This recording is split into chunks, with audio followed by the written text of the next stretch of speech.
प्यार से कहिए राधे राधे। भगवान अनेक हैं, लेकिन एक रूप में ही उनको भजना चाहिए।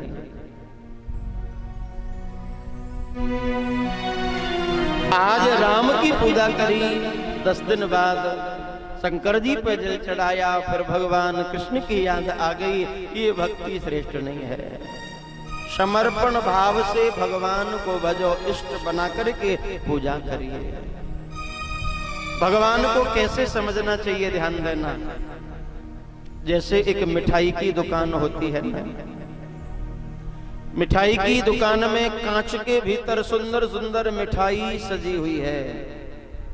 हम गए, हमने जाकर के कहा भैया बढ़िया बढ़िया 1 किलो मिठाई दे दो, तो मिठाई वाला भी चक्कर में पड़ जाएगा कि मिठाई तो दे दूं पर इसने नाम तो लिया ही नहीं है, कौन सी मिठाई दे दूं।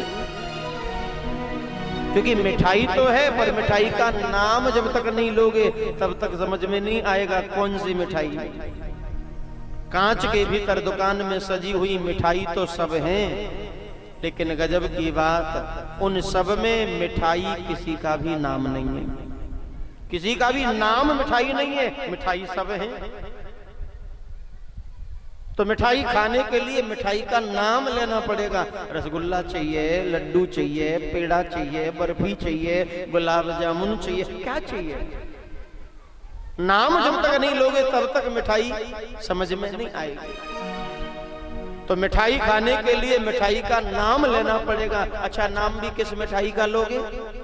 मिठाई तो बहुत है, नाम भी बहुत है, किसका नाम लोगे? बोले जो हमको ज्यादा प्रिय होगी, हमको जो मिठाई पसंद होगी उसी मिठाई का नाम लिया जाएगा। उसी प्रकार भगवान का स्वरूप है। अच्छा, आप विचार करिए, भगवान राम भी भगवान है, कृष्ण भी भगवान है, शिव भी भगवान है, हनुमान जी भी, लेकिन इन सब में से भगवान किसका नाम है? ये सब भगवान है पर किसी का भी नाम भगवान नहीं है। भगवान तो सब है पर नाम किसी का भगवान नहीं है, क्योंकि इन सब के अलग अलग नाम हैं। और जब तक नाम नहीं लोगे तब तक बात नहीं बनेगी। अब नाम भी किसका लोगे? बोले जो ज्यादा प्रिय होगा, जो हमको जो ज्यादा अच्छा लगे, जिसकी लीला अच्छी लगे। आजकल लोग वृंदावन जाते हैं, वृंदावन में हमारे बहुत से ठाकुर हैं, श्री बांके बिहारी जी हैं, श्री राधा रमण जी हैं, श्री राधा वल्लभ लाल हैं, गोपीनाथ जी हैं, मदन मोहन जी हैं। अब जो भक्त जिनको भजता है उन्हीं के मंदिर जाता है। बांके बिहारी को भजने वाले बांके बिहारी जी के मंदिर जाएंगे, राधा वल्लभ लाल की सेवा करने वाले श्री राधा वल्लभ लाल के दर्शन करने के लिए जाएंगे। और जो केवल मौज उड़ाने जाते हैं वो प्रेम मंदिर से वापस हो जाते हैं। वो वृंदावन में प्रवेश ही नहीं कर पाते, बाहर से ही रूप रंग देख करके लौट आते हैं। तो जिसका मन जिस भगवान में है वही उसको प्रिय है। श्री हरिदास जी महाराज की भक्ति से, उनकी संगीत की साधना से श्री बांके बिहारी जी प्रकट हुए। श्री हरिवंश महाप्रभु जी को श्री राधा वल्लभ लाल प्राप्त हुए।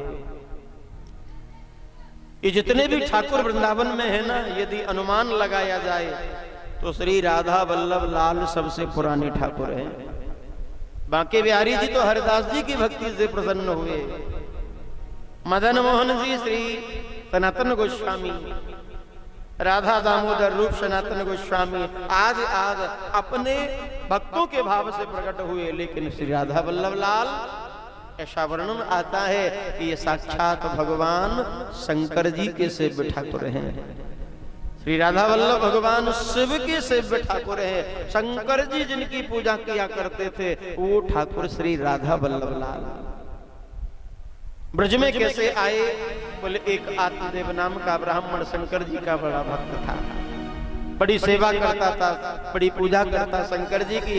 एक दिन शंकर जी प्रसन्न हो गए और प्रसन्न होकर के कहते हैं, हे ब्राह्मण, तेरी भक्ति से मैं बड़ा प्रसन्न हूं, मांग तुझे क्या चाहिए, तू जो मांगेगा सो दूंगा। आत्मदेव ने कहा, महाराज आप अपनी सबसे प्रिय वस्तु मुझे दे दीजिए। आत्मदेव ने सोचा कि भगवान की कोई महत्वपूर्ण वस्तु होगी इनकी प्रिय, वो यदि मिलेगी तो आनंद आएगा। बोले अपनी प्रिय वस्तु दे दीजिए। महादेव जी बोले, नहीं आत्मदेव ऐसा मत मांग, तुझे जो प्रिय हो वो मांग, मेरी प्रिय वस्तु मत मांग। बोले नहीं, आप अपनी प्रिय वस्तु दे दीजिए। अब शंकर जी उदास हो गए कि मेरी प्रिय वस्तु तो श्री राधा वल्लभ लाल है, राधा वल्लभ मेरे सेव्य ठाकुर है, और ये कह रहा कि प्रिय वस्तु दे दो। शंकर जी ने मना किया, ब्राह्मण नहीं माना। तो बड़े दुखी भाव से शंकर जी ने राधा वल्लभ लाल को आत्मदेव ब्राह्मण को सौंप दिया।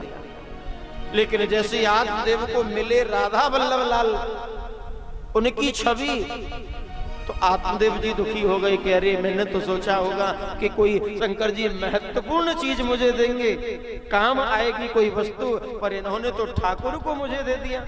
अब इनकी सेवा करो, पूजा करो, भोग लगाओ, ये सब कौन करेगा? ठाकुर जी तो मिल गए पर आत्मदेव जी प्रसन्न नहीं हुए।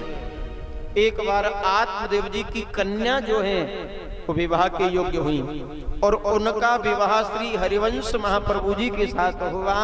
तब आत्मदेव ब्राह्मण ने राधा वल्लभ लाल को दहेज में श्री राधा वल्लभ लाल को हरिवंश महाप्रभु जी को प्रदान किया।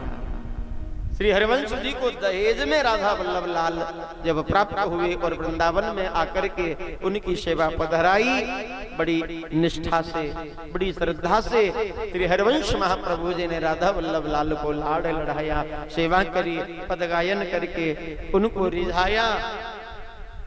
ऐसे श्री राधा वल्लभ लाल जो भगवान शिव के सेव्य ठाकुर हैं। तो मेरे कहने का अभिप्राय बस वही है, जिसका मन जिसमें लगे कि लखी जन लाल की मुस्कान ताहि बिसरी वेद सुध जप जोग संयम ध्यान। भगवान की भक्ति का चस्का जिसे लगता है, ये दुनिया उसे फिर फीकी लगती है। और जब तक भक्ति का चस्का नहीं है तब तक जीव का मन संसार में ही अटका है। एक है चस्का, एक है अटका। बोले जिसको चस्का नहीं वो संसार में अटका, और जिसको चस्का उसका फिर अटका हटका, वो हट जाता है। इसलिए एक भगवान में मन लगा करके उसकी पूजा करें।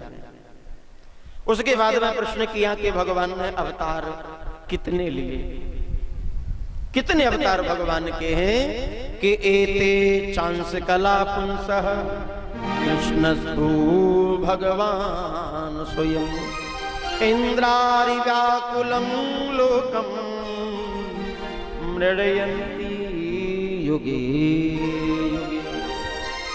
सज्जनों, भगवान के इस पृथ्वी धराधाम पर 24 अवतार हुए हैं, लेकिन 24 अवतारों में 3 प्रकार के 3 श्रेणी के अवतार हैं। अंश अवतार, कला अवतार और पूर्ण अवतार। एक जो अंश अवतार भगवान लेते हैं, जिसमें क्या काम करते हैं भगवान? अंश अवतार में भगवान राक्षसों को मारने का काम करते हैं। जैसे बलराम जी का अवतार हुआ। एक कला अवतार जिसमें भगवान बाणी से भी कृपा करते हैं और समय आने पर अस्त्र शस्त्र भी उठाते हैं, जैसे वेदव्यास अवतार, परशुराम अवतार। तो ये जो 24 अवतार हैं, मत्स्य अवतार, कच्छप अवतार, सनातन अवतार, नारद अवतार, नर नारायण अवतार, मोहिनी अवतार, प्रतु अवतार, हंस अवतार,